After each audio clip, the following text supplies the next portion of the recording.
We've had some silence in memory of that man, and one word sums it up. And quite a few of the drivers here, of course, are paying tribute today to Possum Bourne, who so tragically left us throughout the week. 7-time Australian rally champion.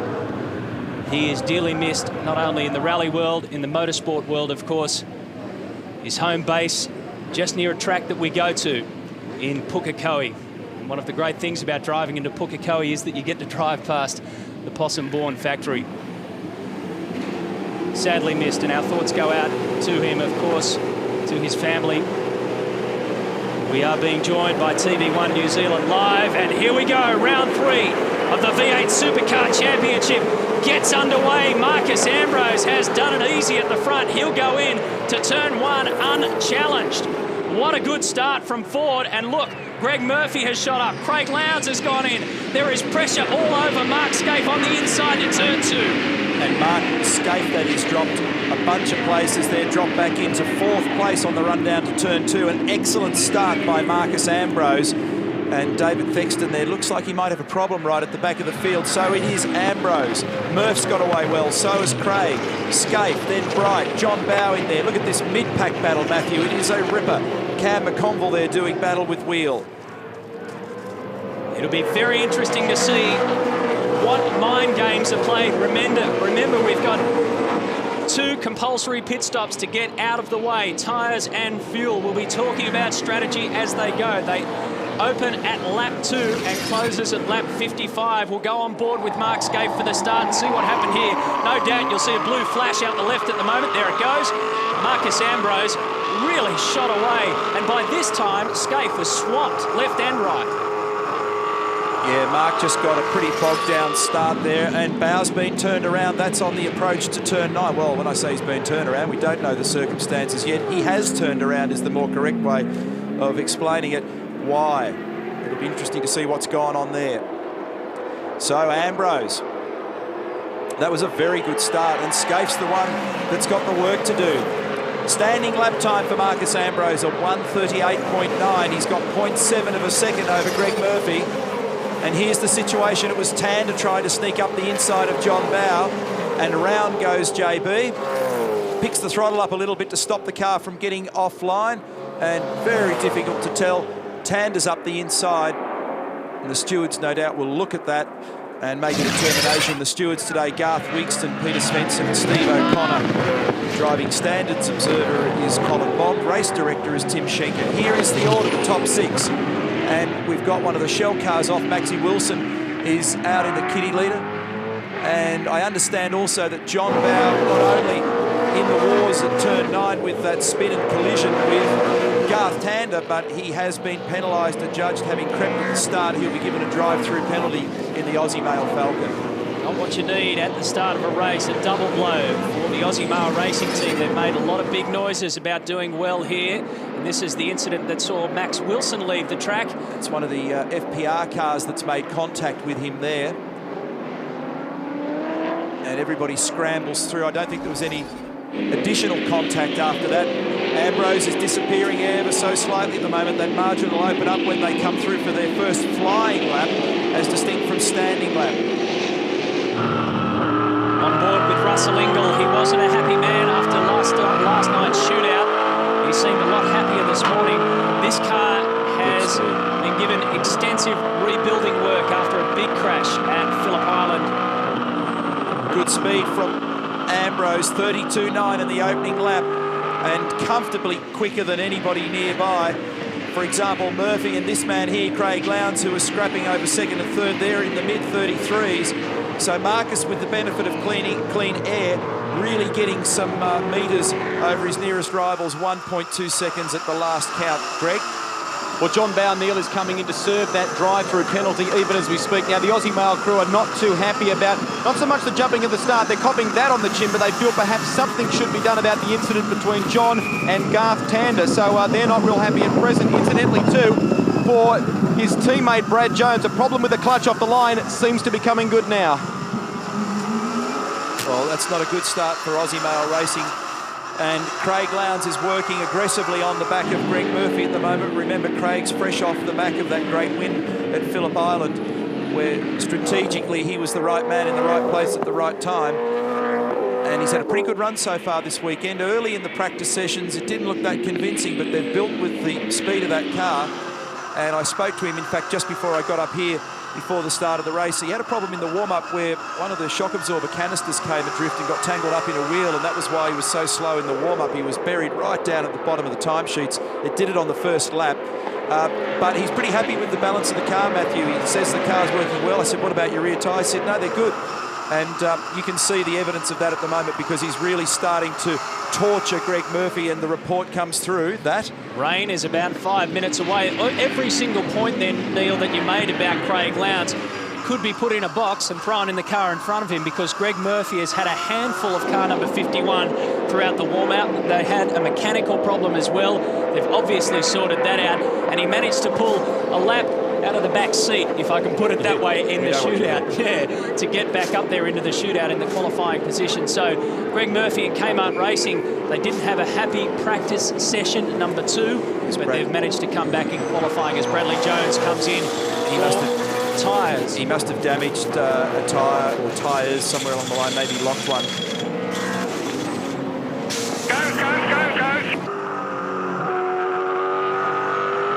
An impeccable record at Eastern Creek for Mark Skaife. He's won here 5 times overall, 5 out of 10 starts, in fact. And the last 4 years have been Skaife, ditto, ditto, ditto. Yeah, it's been a remarkable performance. Also picking up a bit of chat from the Russell Ingall camp in the Caltex car in position 9, that he's complaining about a bad vibration in the left front tyre. Maybe a little flat spot on that tyre. The team are going to monitor that. But this is developing into a terrific battle, Matthew. Some good cars, great drivers, and Greg Ritter has gone around in the 0-0 entry. That's the BA Falcon.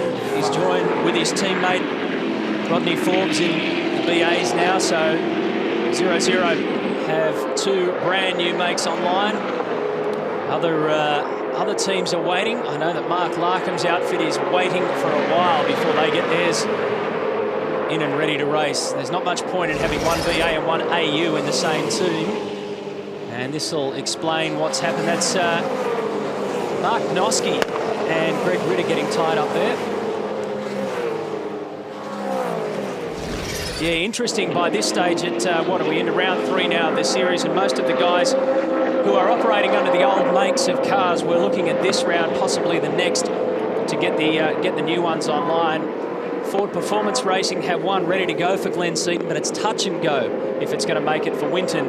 The thing about that is that they've got to get Glenn Seaton's online before they can get David Bernard's in and start working on that. So if you're 3 down the queue, you're waiting a long time.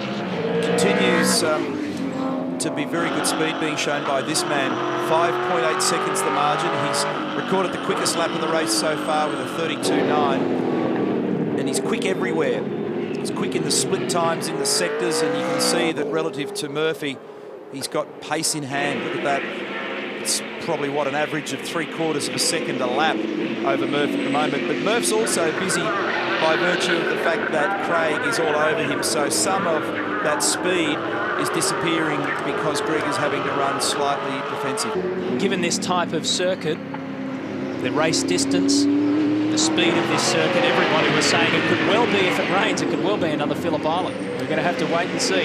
Yeah, and peak performance. We talked a couple of times this weekend, Matthew, about the fact that this circuit's particularly hard on the right rear tyre. It's not so much a case of you actually wearing the, with Russell, not so much a case of wearing the tyre out, it just stresses the tyre. The right rear has a huge load on it. And one of the facts that you might be interested to know is that of the total lap around here, only 34% of it is spent at 100% throttle. In other words, you just turn, turn, turn. You're always dancing the car on the throttle. And you can see from this shot here with Russell, you're always turning left, left, left, left. So the right rear hates it. And this corner coming up here is one of them. Turn 7, it's 3rd gear. And just the shape of the road and the way you apply the power and where the torque and the power is in a V8 supercar, it just wants to wind the car sideways all the time. And that's a real problem. Ditto for Corporate Hill. This is one of the rare bits of relief where you turn right at turn 9. But often you'll pull up and you'll call up on the radio and you'll say, look, we're going to have a look at these tyres. I think they're shot. And and they'll do a tread depth indication that shows they're actually not wearing horrendously. So the track's not overly abrasive, but it just stresses the tyre in terms of heat. It is a good track, and especially around that part that we were just going through, turns 6, 7, 8, and 9, where it's the hilly part of the track. It's a good track to get an indication of the car language, isn't it? 10 laps, Russell, 10 gone. Talking to Russell Ingall there, and I remember going back 12 months ago to Mark Skaife, and he was just streets ahead of the rest of them here. His car is so smooth and soft over the back part. Well, I watched all the cars going through that brilliantly fast turn 1 approach this morning, and there's certainly some that are better than others. This is one of them. The car just looks particularly tidy in its damping. The Shell Helix race update. Marcus Ambrose continues to lead the way. Todd Kelly, remember, he started in 10th. He's moved up. Jason Richards there in 11th, and Jason Barguana's having a pretty good weekend in the Orcon Ford. Paul Radicic in 15th. He was one of the quiet achievers at Phillip Island, Paul Radicic. He qualified 19th and moved up into 12th. And of course, he was the top dog from our first round when he qualified 31st and finished 4th at the end of race 2. Something's going to unfold here. Craig got it crossed up. Did he get a little tickle up? Not sure, but certainly he started to wind sideways. And so this is typical of Eastern Creek. We're only 10 laps into a 77-lap race, and if you study the body language of the backs of these cars, you'll see them flopping and sliding, swishing all over the road. You've got to drive the car really straight here and advance the throttle very gently. Braking into wheel spin is very easy. Leaving 2 big Dunlop licorice straps behind you is a pretty simple thing to do. You've got to really kind of temper that enthusiasm and be careful. Notice the tyres here at the apex of 1. Matthew, a lot of dirt and garbage brought onto the track yesterday, and I thought that was a bit appalling in qualifying, just how much dirt was on the road. It looked like a motocross track down there. Well, it got to the stage where it was bordering on dangerous. If you started to drift out on the right-hand side of the track, you'll end up into the dirt. Murphy in 51, that time exiting 2, was really cranked up. He was wider, a little bit further to the right than the other guys, and he had a lot of opposite lock on, and you can see that Craig's hunted a bit of ground back now as they come over the top of the tunnel at turn 4. Greg Murphy made a rear roll adjustment yesterday in the qualifying session. We remember watching him going around that part of the circuit, and everything was starting to get loose and they couldn't put a finger on it. They put their finger straight on it, and he came out and put down a good time. Marcus Ambrose holds consistently the quickest time out there at the moment, 32s, and just drifting into the 33s, but he's the only man to go under the 133 on lap 12 of 77. And if you look at last year's lap times, for argument's sake, and I've got all Marcus's here, you know, that's pretty darn speedy. He hung on the 33s for about the first 10 laps last year before getting into the 34s. But the relative speed this year is very good. Again, Craig is working on the back of Murph, and I think now Murph's having to drive pretty defensively in order to keep the Caterpillar Ford at bay, and Skaife wants in as well. Jason Bright's probably the ideally positioned guy at the moment. He's got just enough clear road to mind his own business, and he'll half get a giggle out of the fact if one of these guys does something a bit rash. Here comes Craig down the inside, makes the move stick. The fans are up on their feet. And Skaife will now have a look down the inside going to 2, but Murph will be awake up and cover it. That is a big, big gutsy move from Craig Lowndes at the entry into turn 1. And remember that both Greg and Mark made contact at Phillip Island, and they do not want to have a repeat of that on either part. You know, no driver wants to make contact with another, particularly early in a longer race. You've got to be up near the front of these things and grab the points in order to be effective. Here's the championship leader with 357 points. He's 5th at the moment, and he's watching very closely the back of his former teammate, Mark Skaife. He's a good model of consistency for the championship, Jason Bright, because, as you mentioned, he leads the championship. He is yet to win a race. Now, let's take a look at a better view of this overtake on Greg Murphy. You're watching it from Mark Skaife's view. Sneaks inside. Yeah, Murphy was... Greg knew that he was going to be pretty weak down there then, and he didn't really argue too aggressively. And it probably, if anything, takes a bit of the heat off him. If your car's starting to get out of sorts because someone else is applying pressure, sometimes it's better to yield than find yourself in the paddock. Fuel reset for us, please, Marcus. Just telling him to reset the fuel. There's a button on the steering wheel. Brake bias done. Telling him to readjust the brake bias and change the anti-roll bars while he's stationary. Watch your exit, Marcus. Marcus, make sure you get across that yellow line, mate. And he's got to get to the fast lane on driver right. The Devil Racer. Dual fuel and venting system on the cars now. So it's taken about 60 odd litres as well. He gets out to the right-hand side and off he goes. So it's still warm tyres, and now having grabbed another 60 odd litres of fuel. Around about a 15-second fuel input. So that's pretty much bang on 60 litres into the tank. The Shell Helix race update will now start to change as they do the pit stops. There's Paul Wheel and Paul Morris. And Skaife's gone off. Has found the dirt. You can normally tell because the crowd went crazy. Oh, that's tyre trouble. And there was a problem with Ambrose was flashing the lights at Morris. So what's going on here with the HRT cars and tyres? Is it a related problem? Oh, that sounds ugly for Mark Skaife. He's at turn 9 at the moment, just behind the pit paddock. Front right for him. Front right.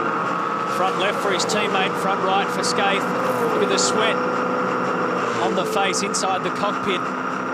30, 40 degrees in there, and now it's going to go through the rev limiter if this is an inherent problem or something that's... And Marcus will have seen Mark disabled there as he approached turn 11 as Murph comes in on lap 32. Whole bunch of them now starting to pour in. Rodney Forbes, Russell Ingall, they're going through in the background here behind the Kmart car.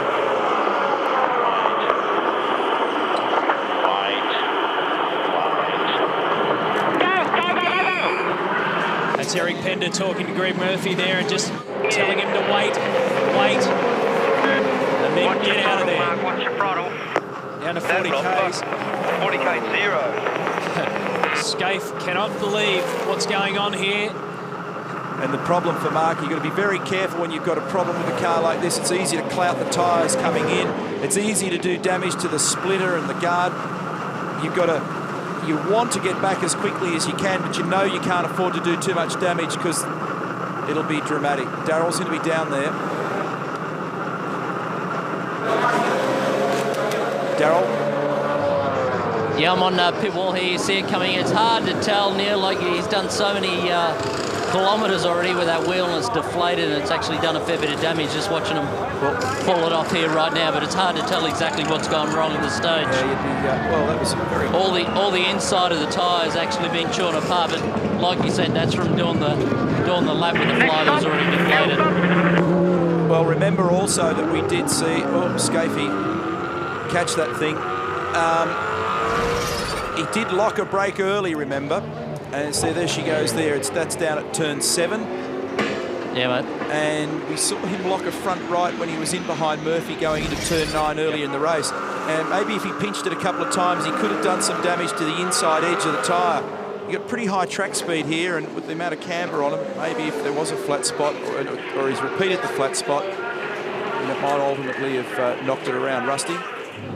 Simon Wills is in for fuel, guys, and interestingly, they're lowering the pressure, Neil, on the right rear tyre. So Simon is lowering the pressure while it's hot. It's been a great effort by this team so far this weekend, I'm sure you'd agree. Yeah, they've done a terrific job. They were to have tested last Monday at Mallala, but they aborted the test to just get themselves in better shape technically.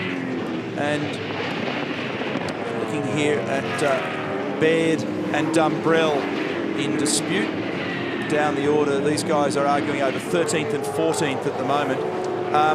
The reason that they will have adjusted the tyre pressures on that car is that everyone's looking for a general target of in the vicinity of 30 pounds, maybe 29, maybe 31, whatever, depending on individual preference. But sometimes, Greg, if you've misread your cold starting pressures and the track condition is different to forecast or the weather is different to forecast, they build up to a point where you've got an overinflated tyre, and that can be pretty catastrophic to the tyre wear and even worse to the balance and handling of the car. It can make you as slow as a wet week. So Craig Lowndes continues out there. He's yet to pull in for his pit stop, so he's effectively our race leader. And here comes Cameron McConville, already been in for fuel. Yeah. And notice Wally does 150 words to Cameron's 1. That's the normal ratio.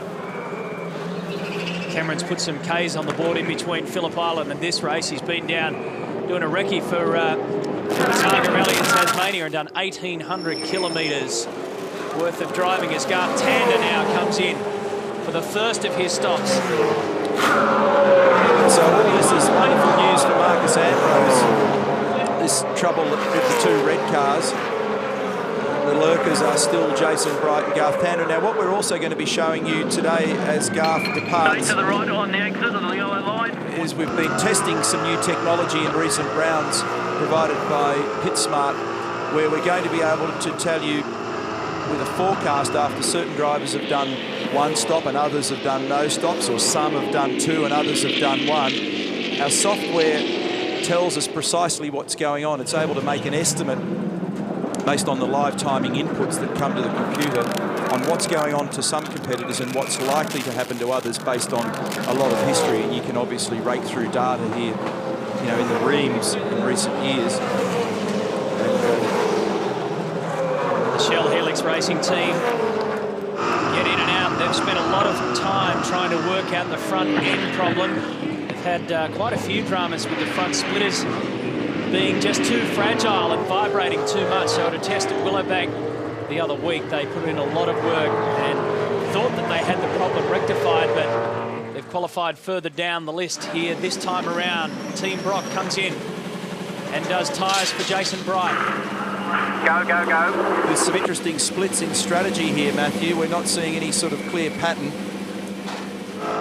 Different people doing some different things. Some are going for fuel, some for tyres. A couple of them have got both out of the way. McConville's one of them to have rattled both out of the way within a 6-lap window. So they did their fuel on lap 28, which was just on 15 seconds, and their tyres on lap 34. I think they're the only people so far that have actually knocked off both.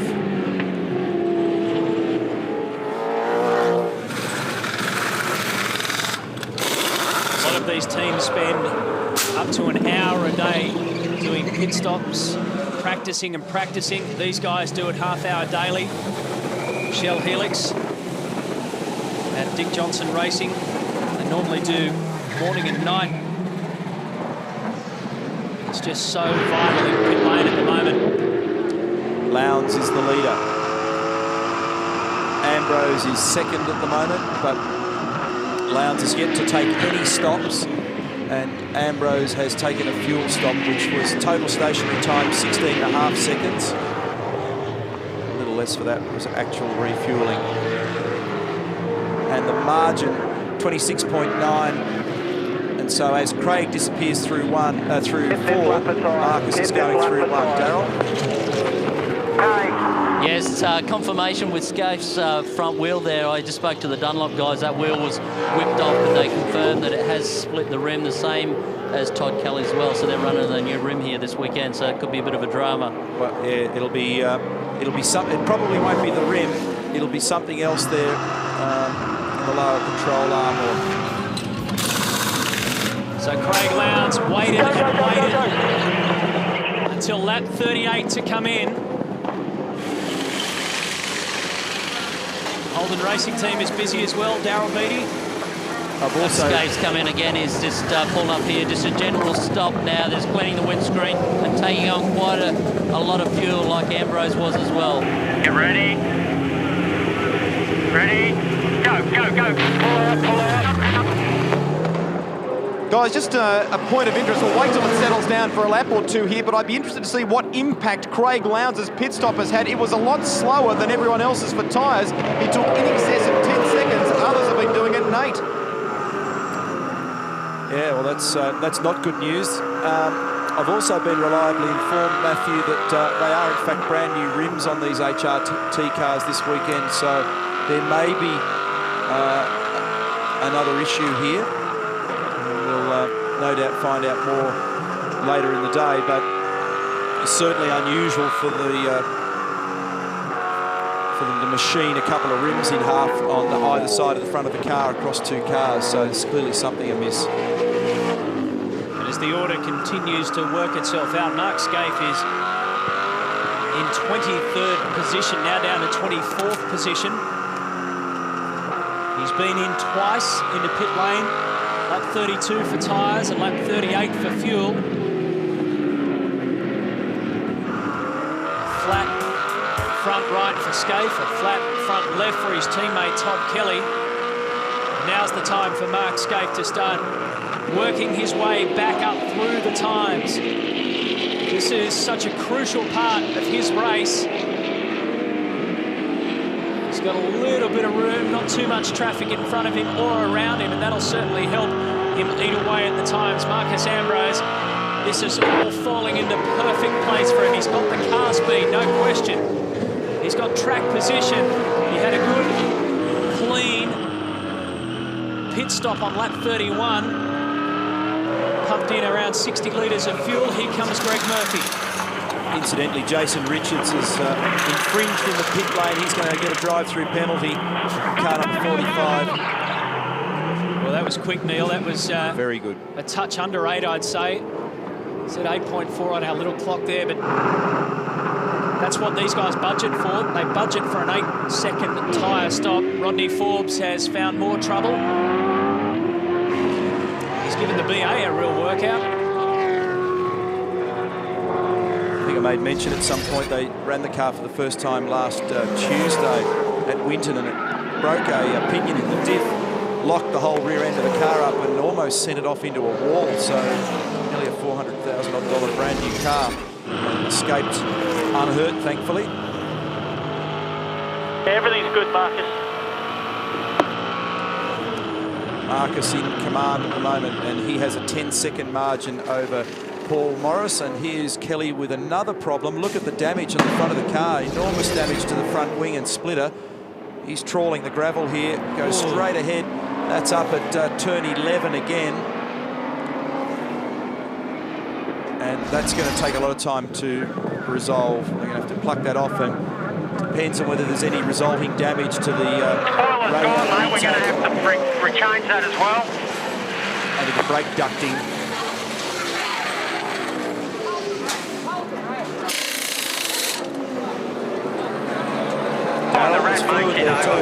Yeah, we got Todd's car. There's quite a lot of coolant coming out the front there too, guys. You can see it spraying out, so it looks like it's done damage to the radiator as well. Yeah.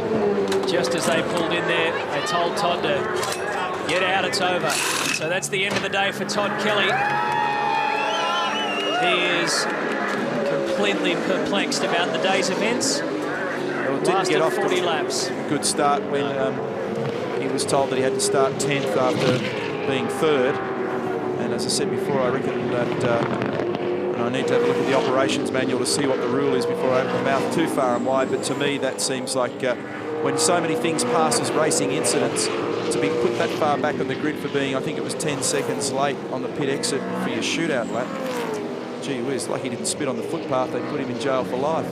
A 9-second late call cost him so dearly, and then bad luck started to get in the way, and a few other issues for Todd Kelly. So that's the end of his day. 23-year-old from Mildura still has his younger brother out there, Rick, in car number 15. Here is Garth Tander in 34. We understand that Marcus Ambrose is getting ready to come in for his tyre stop. He did his fuel on lap 31, as I said, and that'll sort him out with a couple of other guys who can tick off both of their compulsory stops. Simon Wills in Team Dynamic, car number 44, made it up into the top 10 shootout. The second time in his career that he's qualified in the top 10. And these guys have been so impressive. They've come out, well, come out swinging, if you like. Set up a brand new team in South Australia. Got two new drivers. Two drivers in the form of Jason Richards and Simon Wills. They've started from scratch. And they want to make an impact, and they've come here to Phillip to Eastern Creek with plenty of speed on board for both cars. One bloke who has snuck back into the game a little bit by virtue of that very early stop is Brad Jones. Car number 21, he's in position 9. He's one position behind Simon Wills here at the moment.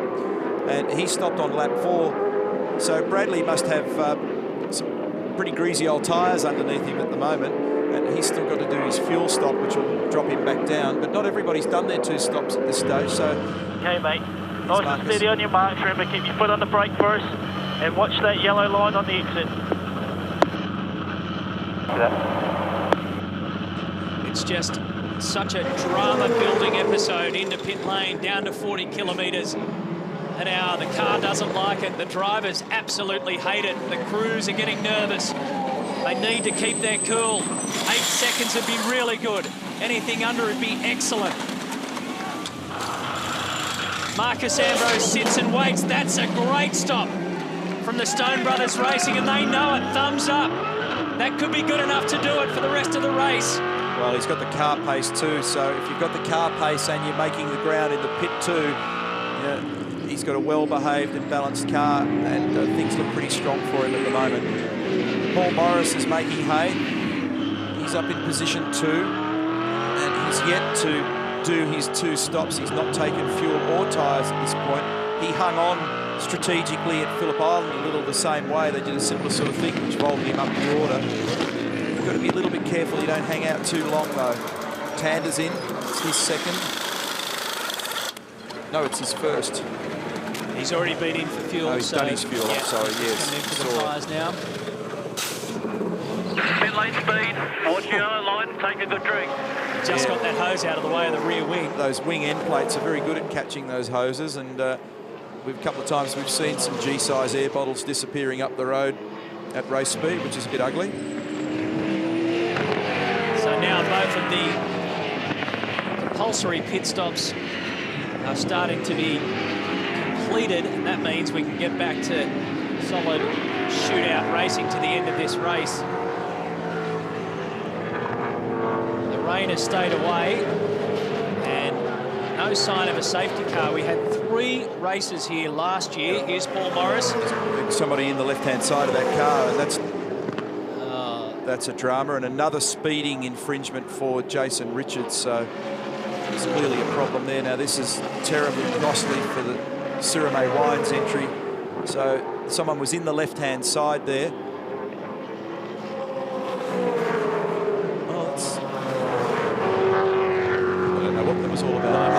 That was his fuel stop, so they've obviously realised that he's got 16 or 17 seconds, or probably less by this stage of the race, to have a look at something inside. Some of the componentry's gone amiss in there, and unusual for somebody to dive in the passenger side, so there could be something to do, perhaps even with the driver cooling or an anti-roll bar control. You'd never know. Wouldn't surprise me these days if they practice diving in the car in and out in 15 seconds. They're practicing everything else. Russell Ingall right down the very end of pit lane.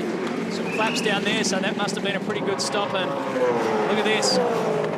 Jeff Greck and the team pull away car number 2, and here comes the second Aussie male entrant, the 888 car of John Bowe.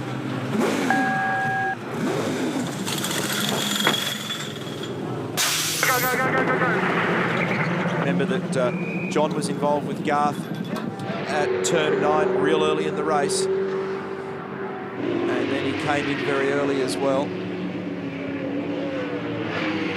Jason Bright and Craig Lowndes are both yet to complete their second pit stops now. When they do shuffle down throughout the order, I think it'll be business as usual to what effectively was the start of this race before everything in pit lane started to happen. And on that subject, you've got Marcus 23-odd seconds down. And what did we say before? It was a 45-odd second window. So prior to the whole sequence, we know that Marcus was just marching away, and he had a huge margin. So unless something weird happens, then he's going to retain that. Well, maybe something weird might happen now. You wouldn't bet on it, though, because Craig Lowndes has been very consistent. He's put the call through, and so too have Ford Performance Racing, that this is his lap to come in. Imagine saying that at a motor race, unless something weird happens. It should be when something weird happens. Yeah. Especially in this category, mate. Coming up through turn 11 now.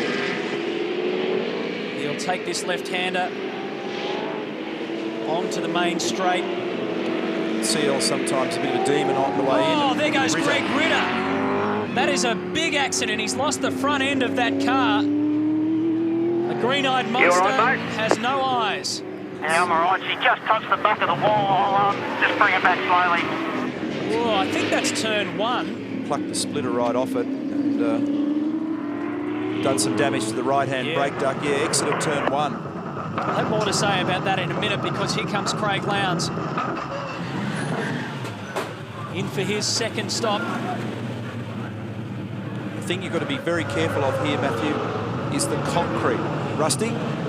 Well, Jason Bright is in at the same time, guys. He filed in just ahead of Craig Lowndes. So let's just see what happens here in terms of the stops. Bright is already out. We're waiting for the fuel to keep finishing in the... And Lowndes out now too, but the gap has increased here in pit lane. A good stop by Team Brock. Yeah, you can see that gap then, Greg. What I was going to make mention of was the fact that the concrete has a different amount of grip to the asphalt, Matthew, so you've got to be super careful when you arrive onto the concrete pad here with your foot jammed on the brake. You don't just skate through and cloud about 3 blokes who, at about 5 o'clock that night, grab you by the scruff of the neck behind the truck and throttle you.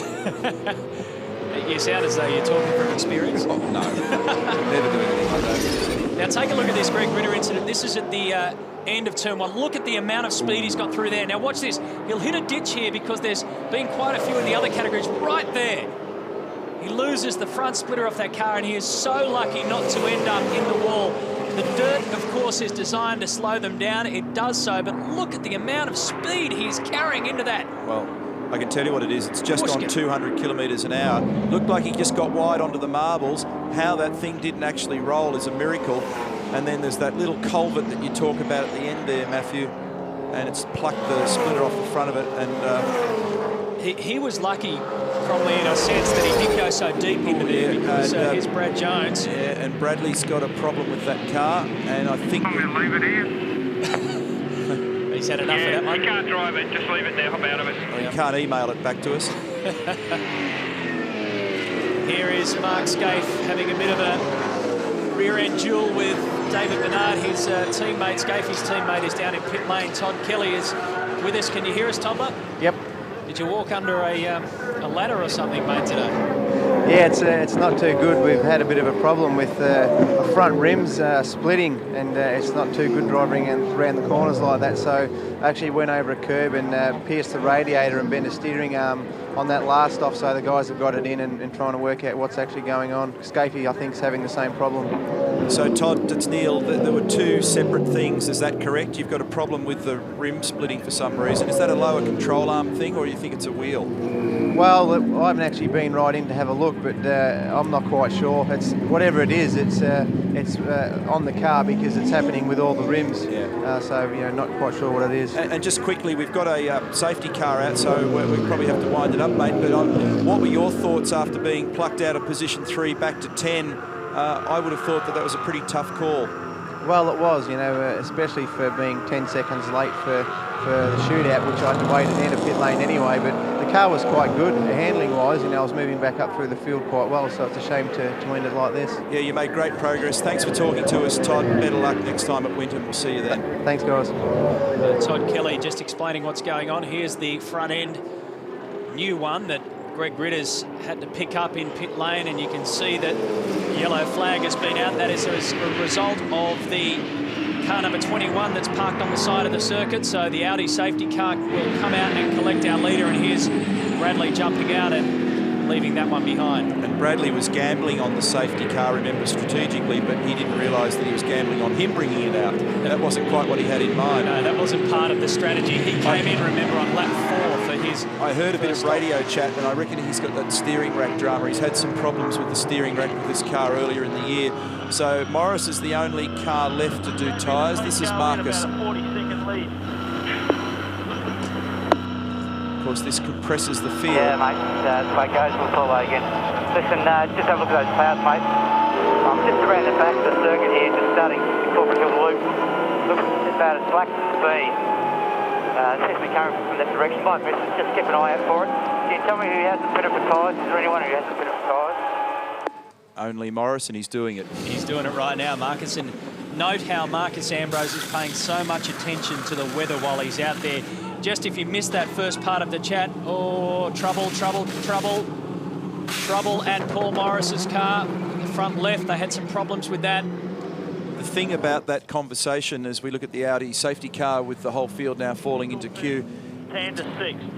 Did you notice how calm and collected and how much situational awareness he had? He has no problem, pull away. He knows he's got car speed. The bloke behind me are doing just the next 2. Well, it's a little bit hard to tell because Bright's just changed for tyres. So he'd only just gone out when that pace car was pulled, so I can't tell you what he's doing on the newer tyre. it poses... on average, you're pulling out a good half-second a lap. Poses a good question. Marcus really wants to know what's going on behind him. How much of this race these days do you spend looking behind you? We're underway again. Just over 20 laps to go. Marcus Ambrose has the race lead. They roar up and take aim at turn 1. Jason Bargwanna got caught behind him there. Stephen Johnson.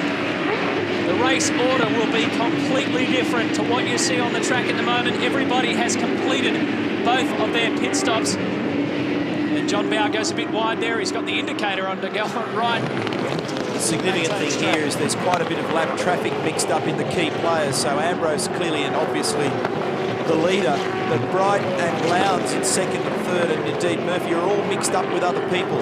Everybody from Jason Bargwanna in position 15 back is a lap down. And this is where it gets sticky, because in terms of race rule legality, you're supposed to get out of the way, but you know, there are different levels of love between various drivers up and down the field. Some guys don't necessarily get out of the way in a hurry, some do, and that's an always swirling situation. And there's inter-team politics, there's inter-brand politics, there's inter-sponsor politics, and it's something. It's a very difficult time right now for the stewards and for the marshals, because they've got to keep their eyes open. They're trying to wave blue flags to various people who might be holding up key competitors. Well, I reckon that there is this genuine threat of rain out there at the moment, Matthew. When you look towards the south and the southwest, out in that direction, it looks dead set average. And it's coming down already. It's starting to sprinkle already. I just saw someone coming down the main straight there and switch on their wiper.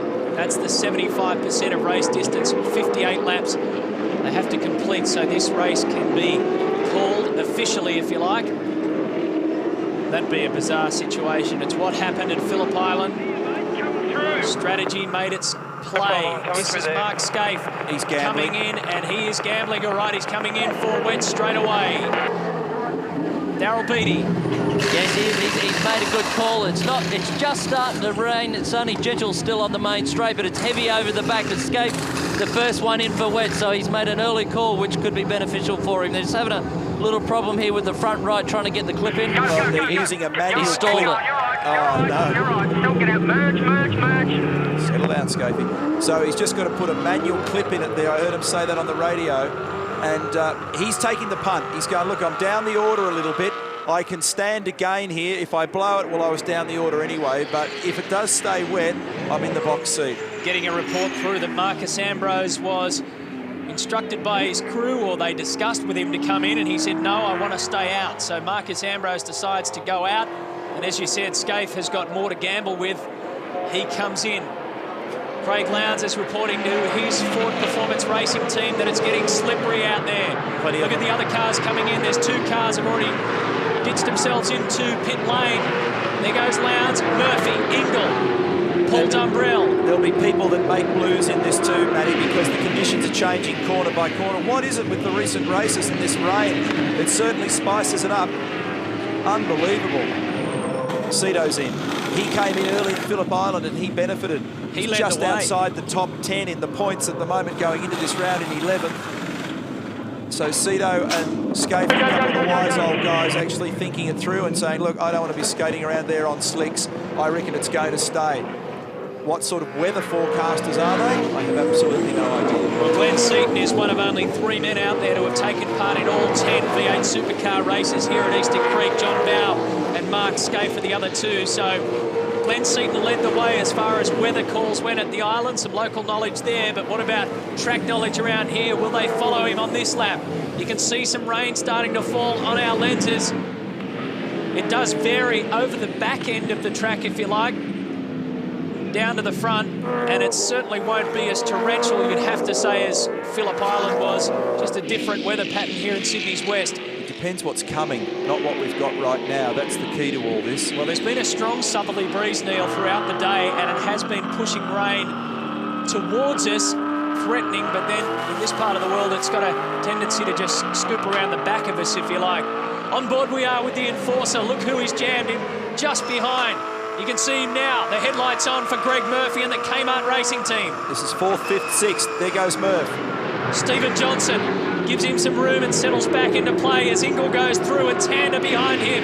By the way, Garth Tander's teammate Jamie Whincup is out of this one. I don't reckon it's wet enough for wets out there at the moment. If you had heat in slicks at the present time and you can retain the heat, you're okay. It will really knock around a wet tyre on these track conditions at the moment. The blocks superheat very quickly and it tears the square edge off the wet weather block very quickly. And I reckon that right about now, Skaife and Cito are going, come on, rain, rain, rain. Come on down, that's what they're saying. The road rage that we normally see after a safety car has gone, well, without notice this time around. Normally we see an incident in the lap or two straight after the safety car. They were thinking about the rain, I think, instead of starting to bash each other up. Here we go, currently 18th position is Stephen Johnson. They're trying to find what they had in Adelaide at Dick Johnson Racing. What Stephen Johnson had there was lots of pace. He had a little bit of a blip in race 2 that cost him dearly, but Phillip Island was a blowout. They're trying to get back to what they had at the start of this season. They don't want to lose it now. To put the lap speed in perspective, Matthew, you glimpse across the majority of the field. They're in the 135-ish region or thereabouts. That's not nearly enough to get you into sort of wet weather territory. That's only a second or a couple of seconds away from your premium race speed at this stage of the race with a worn or a second-hand tyre. And I reckon the weather, just from my vantage point at the moment, has eased. If anything, it's a little clearer. Right about now, a wet weather tyre is going to be dying. That's your Shell Helix race update with Rick Kelly. Last lap, in fact, you know, sorry to talk over you. The last lap for Ambrose, he punched out a 33.7. So with that little bit of track cooling and the overcast conditions, what it's actually done with a little brush of rain is actually put some grip in the road, and the joint, they're actually punching mega time out there at the moment for this late stage. Skaife and Seaton had to take the gamble though, didn't they? They were tumbling down the field there. If you're down the order and you're going to play all or nothing and you think, well, it's worth the chance, then sometimes you can do it. And of course, if it rains, I mean, nobody knows what's in the next cloud. And if it rains, they go, gee, you're a genius. And if it doesn't rain, they say you're a dunce. I'll put this into a bigger picture then, and I'm sure he's probably not thinking about this, but say someone like Mark Skaife, who's already got 189 points and 162 points from his first round. Remember, this year, you can drop your worst one. You can drop your worst round result at the end of the year. So if this doesn't go to plan... lock up, and Ellery goes off as Skaife comes in. Unbelievable. And Skaife is going to go for slicks. Unbelievable circumstances for the reigning champion. And we were on board then with Ellery. We heard the big in the background as he locked the rear brakes going to turn 9. And here's some slick tyres awaiting Mark Skaife. And this will tumble him so far out of contention that he'll be further back than fullback. Behind the sticks, Darryl Beattie. See the Mark come back in here again. Obviously that weather that looked like it was going to come upon us with the big downpour is now gone, and the wet weather tyres have come off and they've gone back to slick. So just having a bit of a look here at the wets. One of the tyres that's come off, like you said, Neil, normally they tear up and ball up quite quick and get all loose and mushy in the car, but they still don't look too bad at this stage. Well, the Holden Racing Team pit crew has had to work overtime today. One of their cars won't make it, or didn't make it, and now Mark Skaife has been in and out of there. This is the Stephen Ellery incident. Whee! Managed to hit nothing, and for some reason they've gone back to fitting manually the little retainer clip on Skaife's hub there rather than the little quick release mechanism that they normally have. But anyway, he's out of contention at the moment, so the order is Ambrose, Bright, Lowndes, Murphy, Ingall, Tander, Wills. Look at this battle here. For 4th and 5th, Russell Ingall's putting a whole heap of pressure. He had a dive up the inside there, or tried to, of Greg Murphy before we just joined him. Murph pulled away, and now Ingall's back, ready to fire again. And Garth Tander is just behind them. 4th, 5th, and 6th position. 33.2 for Ambrose on that lap. He's got a 5 or now exactly a 6-second margin. And here is a terrific battle. Look at this. Inside he looked at turn 1. It's not an option this time around. By the way, Glenn Seaton has come back in and gone back to slicks as well. So the two guys who took the early gamble have had to pay out. Yeah,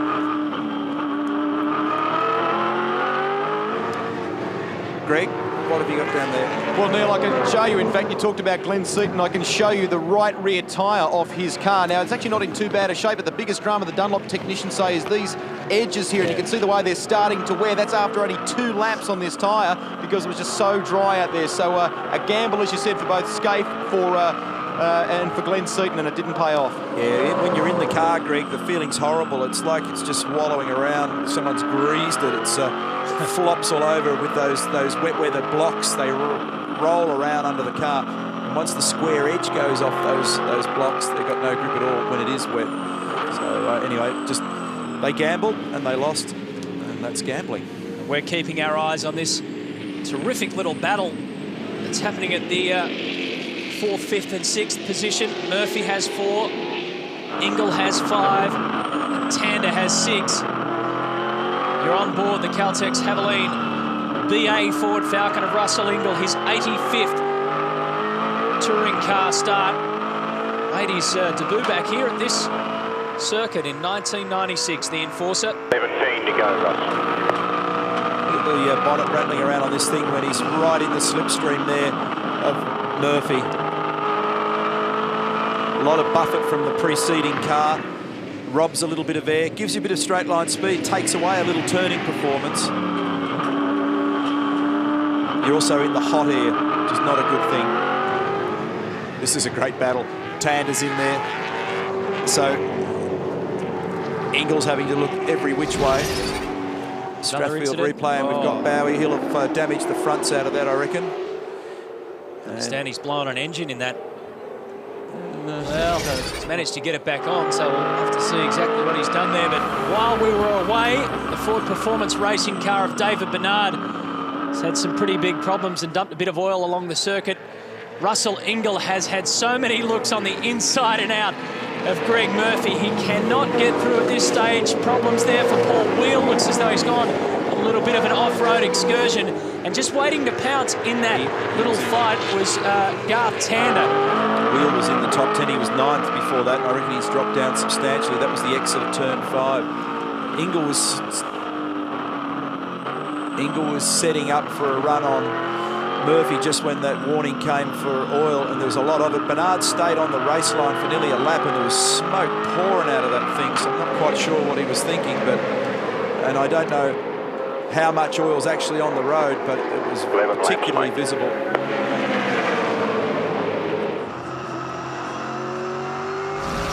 I want to see what's happened here. This is Paul Wheel's incident.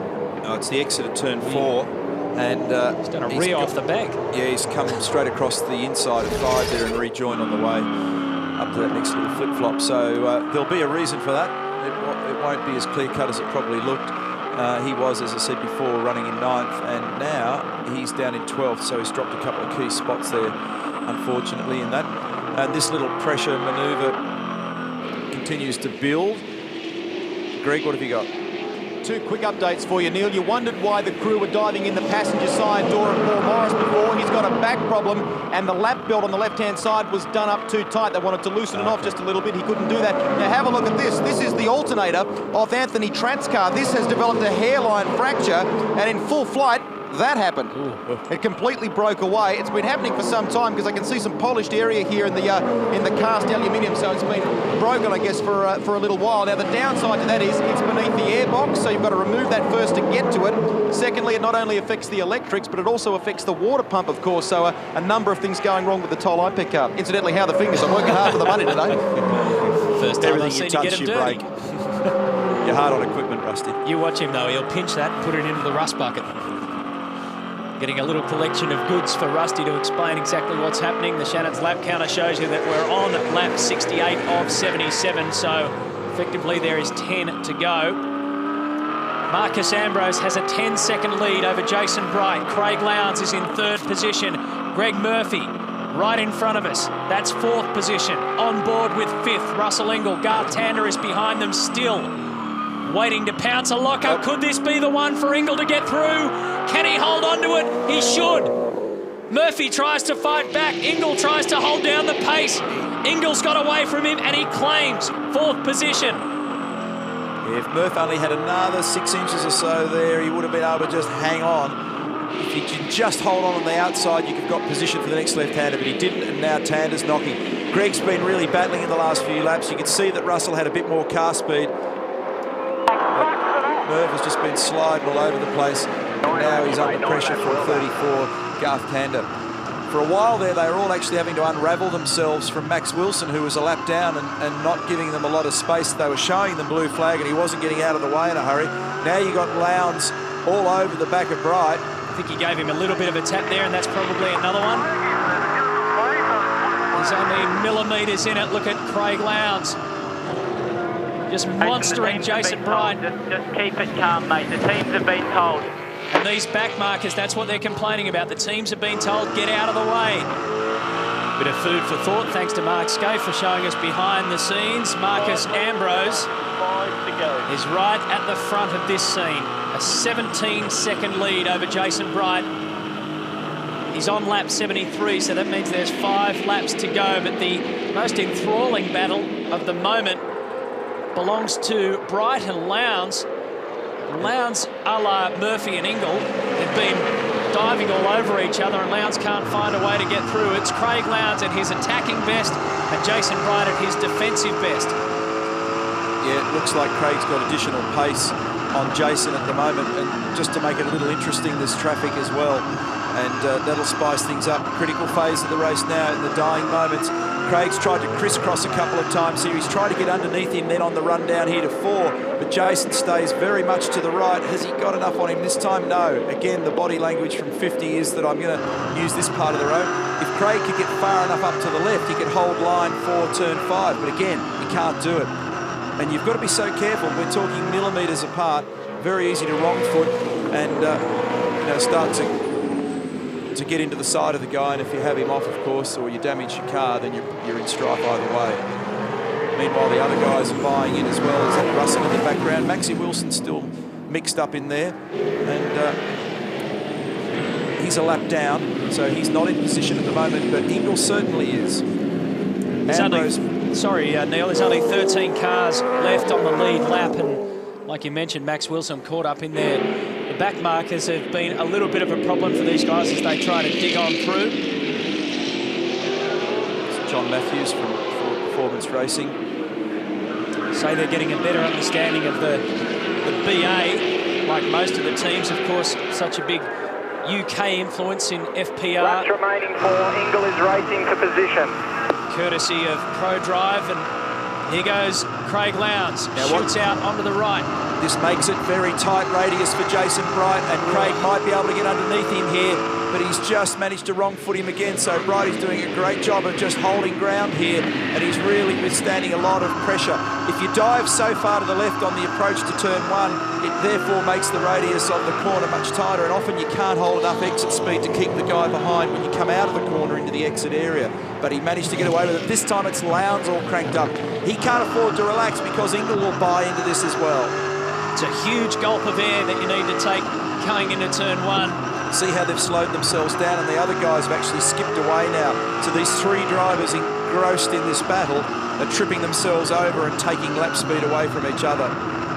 We saw the FPR crew there. They've got a chief mechanic, a new one joining them, Gary Woodward, who brings with him some Formula 1 experience. Oh, that's Cameron McConville and Mark Noske, the Sydney-based Landsvale team, the Smart Card In Excess team of Noske getting tangled up.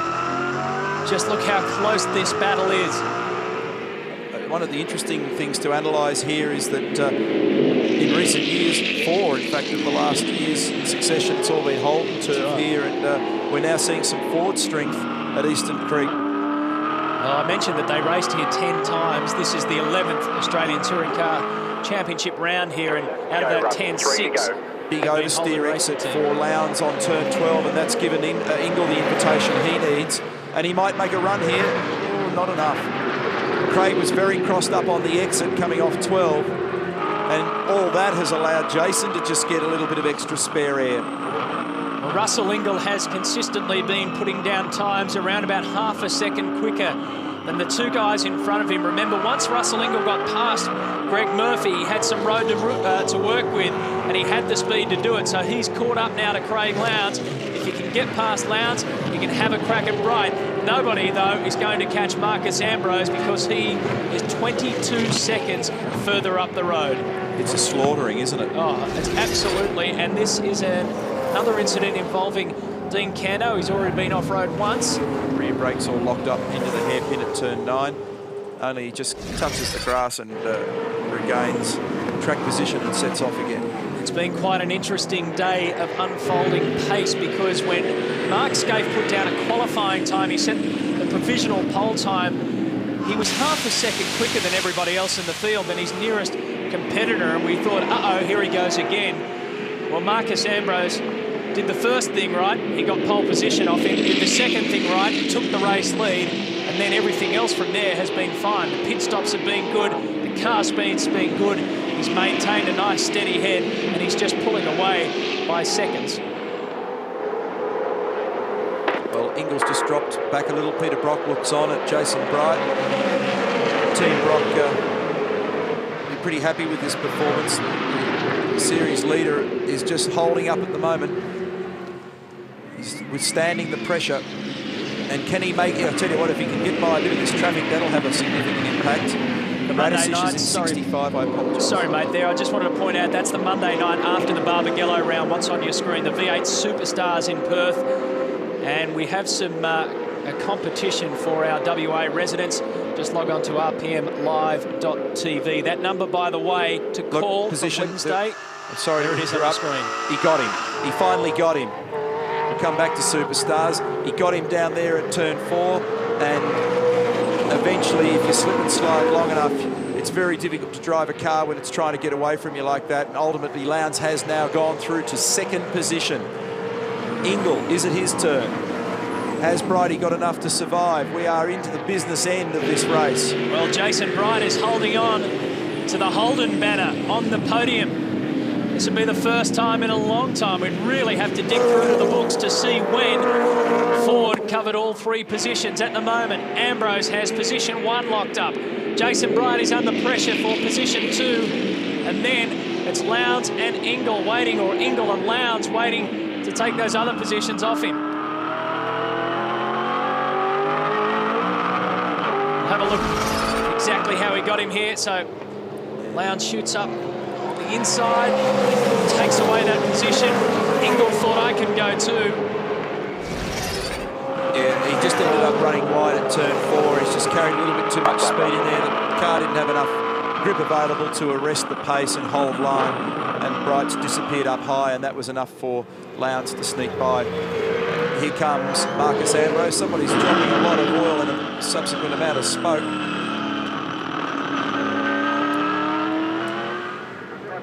Marcus Ambrose is about to break a 4-year winning streak for Mark Skaife.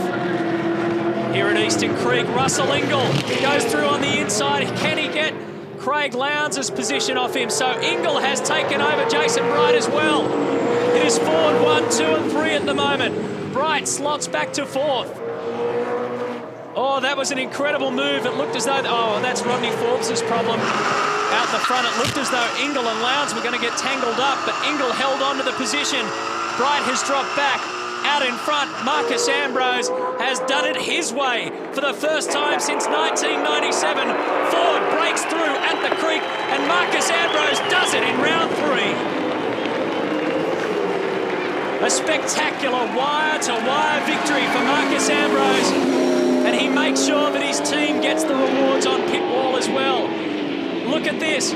Craig Lowndes is going to come in second position, and Russell Ingall will complete a Ford trifecta to make it 1, 2, 3 for the Blue Oval. A spectacular finish here at Eastern Creek. Lowndes gets second, Ingall gets third, Jason Bright gets 4th. Well done, Craig. Oh, they're rejoicing at Ford Performance Racing. The Blue Oval goes back-to-back in the championship after Lowndes won at Phillip Island. This man has done it. Marcus Ambrose The third round win of his career. A great performance and a great race too from this man. He put so much pressure on Jason Bright that Bright eventually had to fall away. And well, you've got to say one thing about the Enforcer. He is back. Grab that cat, mate. He fought tooth and nail to get that podium position, and he's got it. Look at that. If you're a Blue Oval fan, stand up and fly the flag, folks, because it's 1, 2, 3 at the creek. Ambrose, Lowndes and Ingall. Jason Bright gets 4th, Murphy 5th, Tander, Wills and Stephen Richards take us down to 8th. You've got to go down to 13th to find the other Ford. A good effort from Cameron McConville there in 12th. And Barguana holds on to the 14th position. Max Wilson comes across in 16th and picks up some vital points. Mark Skaife, one of the stories of the day, had his problems both mechanically and had to take a gamble that didn't pay off. So too to Glenn Seaton. He ends up in 26th position. Brad Jones didn't get his car across the line. Thought Santa last year the car was pretty good, but this tops it, you know. We even made a change during the race and just made it even better. I can't believe it. You must be feeling great right now. Yeah, look, we've really copped a hiding in the championship points so far, and this is a great way to bounce back. You know, we seem to have sorted the car out really well this weekend. Look out for the rest of the year. For you, Ross and Jimmy and all the team, go and celebrate. Great result. Yeah, I'd just like to dedicate this to Possum and, you know, we're a Kiwi team basically. Ross and Jimmy are from Pukekohe where Possum had his workshop, and we want to dedicate this to him. Good on you, mate. Thank you. Craig, not only a terrific result for you for second, but 1, 2, 3 for Ford. What a day. Well, it was a great day. It had its ups and downs in the sense I don't think our pit stops was quite as fast as everyone's, but gee, we had a good race car. How was it at the end there? You were trying to get past Jason, and then eventually you did, and then Russell come after you then on the last lap as well. Yeah, I knew the Enforcer was closing in quite fast, so, you know, look, I was just trying to wear Jason down, and in the end he made a mistake, allowed me by, but really we're having our own battle and our own problems with tyres, but really it's a credit to the guys in all the FPR. It's, you know, really, they do all the hard work. I just drive the thing. Don't we? Thanks, Craig. Thank you. Thanks. Craig Lowndes for FPR in the hot seat, approaching turn 1. Balances the car across 1 in 5th gear, 200 Ks, back to 235. Huge braking input. Just under 80 Ks, turn 2, 2nd gear. Short shift to 3rd. Hesitant on the throttle, 140 Ks in building, jump off the road across the tunnel. Turn 4, big camber change, watch out for the oversteer. Turn 5, 130 Ks. 3rd to 4th. Difficult braking, right, left, easy to lock a front right. 3rd gear, look at the exit oversteer. Up towards Corporate Hill. 180 Ks before a dab of the brake. Into the sun. The Western sun's a real problem here on some occasions. Slowest corner on the track, turn 9, just over 70 Ks. 2nd gear, a lot of oversteer. On the rev limit. 4th back to 3rd, turns 10, 11. Long left-hander. Final corner on the circuit, turn 12. Brings you onto the front straight. 3rd, 4th, 5th and 6th gear. That's Craig Lowndes in the hot seat in Eastern Creek. Certainly knows his way around here, Lowndesy. He won this event back in 1996. Both Stone Brothers cars on the podium. How good does that feel, Russell Ingall? Mate, I tell you what, those last 10 laps were ace. I mean, that's what it's all about. You know, cars got bunched up with a pace car, and that was real racing. You know, it was real good fun. You know, I tell you what, there wasn't a centimetre between us for about 10 laps.